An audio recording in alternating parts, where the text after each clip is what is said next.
প্রত্যেকদিন কাম করি এর মাঝখানে বল মারে। কোন পোলা মারছে আজকে? শেষ করে দেবো। বল খেলা তো ছুড়ামো আমি। আই বল মারছিস কে? কার কামটা রে? হ্যাঁ, কাম করতেছে এর মাঝখানে বল মারছে, একদম মাইরা সবটি শেষ করে। আমি আমি তোমার মিলন বেডি মানুষ, কে জড়ায় ধরতে পারে সেটাও বুঝে না। ধরে গেছিলাম আম্মার, আমি কাম করতেছি, তুমি মাঝখানে বলটা মারলা কে? আমি যদি বল দিয়ে তোমার না ডাকতাম, এমনি এমনি ডাকতাম, তোমার মা আমার 12টা বাজে ফেলাইতো না। তোমারে 12টা বাজানো উচিত। কয়দিন কইছি যে তোমার পরিবারের সবাই নিয়ে আমগো বাড়িতে আসো, বিয়ার প্রস্তাবটা দাও, তুমি তো কিছুই শুনলা না। আরে ঝামেলার মধ্যে আছি, এই বছরটা যাক, ঝামেলা শেষ হয়ে যাবো। আগামী বছর একটা না 10টা বিয়ে করতে পারবো। কি কি কইলা তুমি? না না, এটা তো কথা ছিল না, তুমি 10টা বিয়ে করবা মানে? আরে পাগলি, এটা তো কথার কথা কইছি। শোনো, যে কথা কইতেছি, তুমি কালকে থেকে ইটের ভাটায় কাম শুরু করো আমার লগে, তাহলে আমরা দুদিন পাশাপাশি থাকুম, আর টাকাও বেশি পাইবে। কিন্তু ইটের ভাটার কাম তো অনেক কঠিন, আমি কি ওটি পারুম? আরে পারবো না কেন, আমি আছি না, আমি শিখাই দেব। আচ্ছা, আম্মাই তো রাজি হইব না, আরে বুঝামু কেমনে? তোমার মায়েরে কইবা তোমার মেয়ের জামাই কাজ দিছে, সে পাশে থেকে কাজ করাইব, তোমার সমস্যা কি? আমার কথা কইলে দেবো, রাজি হয়ে গেছে। তাই না? মায়ের জামাই? আম্মা, আপনার মায়ের জামাই কই?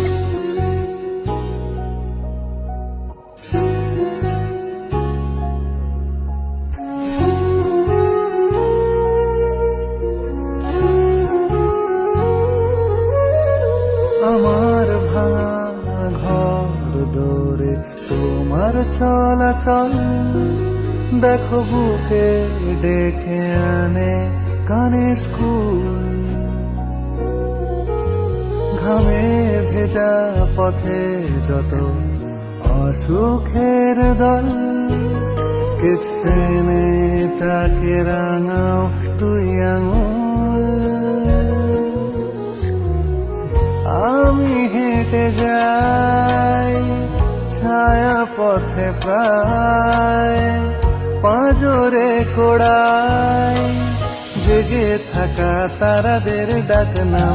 এই গলির বন্দরে মোহনা রেখো, ছুঁয়ে ছুঁয়ে তাকে আদরে থেকো।